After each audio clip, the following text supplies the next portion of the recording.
Hey, it's Motherhood Mondays, Annabelle from the 3Ms. Okay, I've just been to the pharmacy to get some vitamins, ovulation tests, and other vaginal health tests that are available over the counter because I need to start looking after my body in preparation for motherhood. You never know when I might meet the right guy, when I might buy my house and get pregnant. So there's no reason why I shouldn't take tablets. I'll start taking the tablets on my predicted ovulation day. And I guess I will review 28 days after. So that's 4 Mondays away. I'll give you a little review on the tablets that I chose. I've had them before, and I had a video on my original channel 4 years ago, but deleted it. So I can't remember what results I got health-wise. So yeah, just going to look after my body in preparation for motherhood. And speaking of my own mother, the stress and worry of her health and safety in West Africa is getting to me. So I'm just trying to focus on getting my videos done and getting them uploaded and just focus on the journey. I've done all I can with regards to helping her manage what's happening. So I decided to focus on my YouTube channel, my social media accounts, and the journey to taking good care of myself. As I said, watching my aunt take good care of herself and achieve quality of a life and have happy memories is what I'm trying to do as well. So if I'm always preoccupied with running around trying my best to get my mum back to the UK without a ticket in her possession,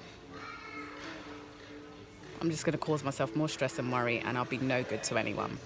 So the crisis I'm in at the moment as well, I'm also trying to sort out with the NHS and other charities. So I'm not dating, I'm not sexually active, and I am still living in my mother's home. So that is the update on Monday. As I said, I've purchased the ovulation tablets and other vaginal health tests just to make sure that everything's in order should I start trying for a baby. In God's own sweet time, eh? Okay, so if you don't mind, I am gonna have myself a nice little back massage and leg massage with this machine. I don't even know if you can eat on it. I ate on it at the pedicure stuff. So, okay, that's the machine. Thank you for listening, YouTube viewers. And in 28 days, I shall update you on the side effects of taking the tablets for fertility. And that's all I can update you on a Monday with motherhood. Preoccupied with thoughts of my own mum and focusing on becoming a mum. Love it, like it, hate it, stay neutral. It's all up to you.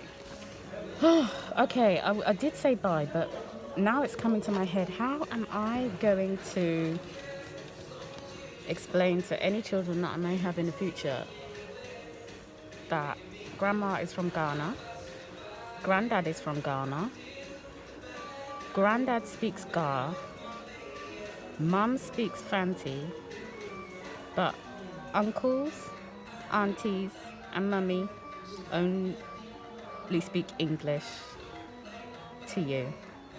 Mummy only speaks English, but grandma's from Africa, Ghana, and she speaks Fanti and broken Chi. That's one thought that just came to my head. Like I said, I'm so preoccupied with what's happening with my mum in Ghana during the global pandemic and not having a ticket in her possession to come home to England to manage her affairs. Oh, I've got pie all over me. It just came into my head. Obviously, I probably won't be able to go to Ghana with my children and enjoy tourism and let them visit grandma during retirement in Ghana. So they're going to hear grandma speaking Fanti and aunties speak Infanti, and great aunts speak Infanti, and great uncles speak Infanti. And they're probably going to ask me, well, Mummy, what language is granddad and grandma and auntie and uncle speaking? And I'm going to have to say, we only speak English. They speak the language of where they were born.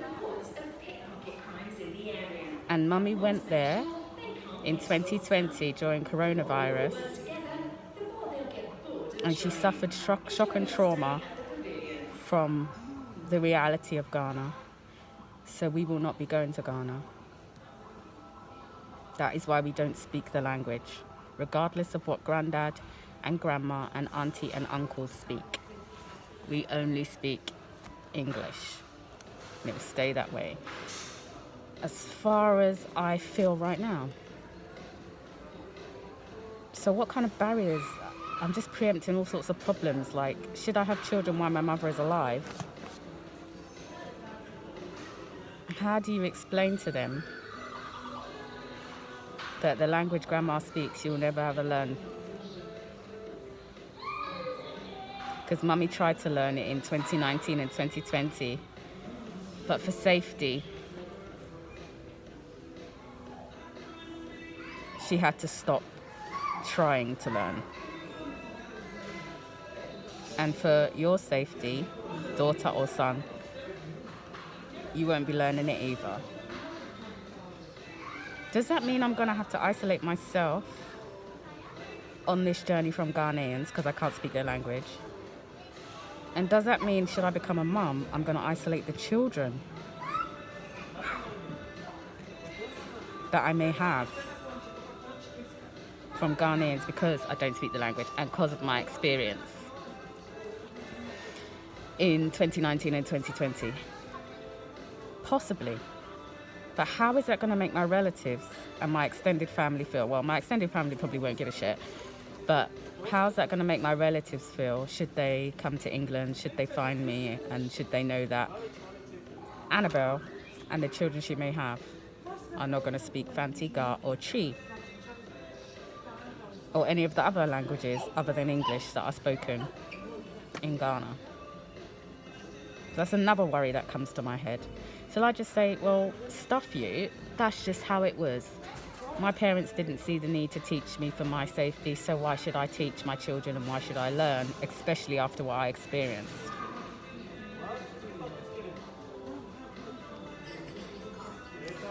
I finished the massage, it was beautiful, absolutely beautiful, but then a thought came into my head about language and I thought I'd get to speak on it.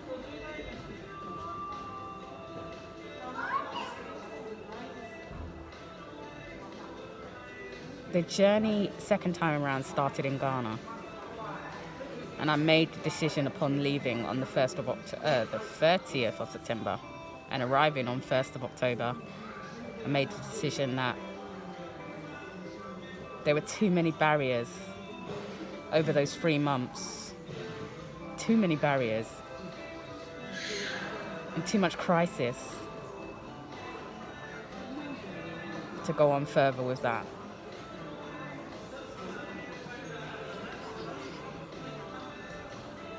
So I feel like now I know how to solve problems that should arise. They may take a little bit longer because of the global pandemic. I may be in crisis and missing my own personal space to stay in control of. That is happening, but at least I can sit on a massage chair in a mini mall and get some moments to myself and drink a cup of tea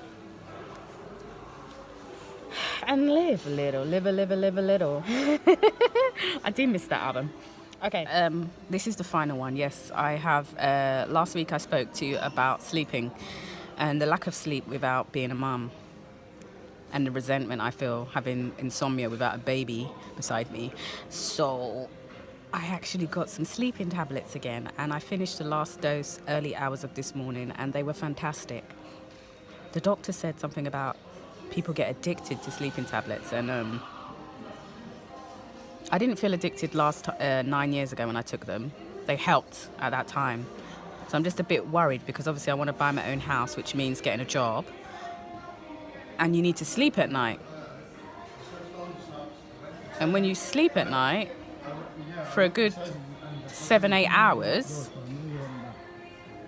you have brain function during the day to do your job. So I'm just a bit worried about taking sleeping tablets and being told, sorry, we can't give them to you anymore, and then having the attack of insomnia. That's the one thing I'm worried about. So sleeping tablets were fantastic. Insomnia hit me early hours of the morning, and I popped one in my mouth and got the sleep that I needed until daybreak. So sleeping tablets, I fear that the doctor would tell me I'm reliant on them, I'm dependent on them, and then I get into employment. So what do you do to get yourself 8 hours of sleep? 6, 7, or 8 hours of sleep? Comments and response videos via social media, free M's, would be much appreciated.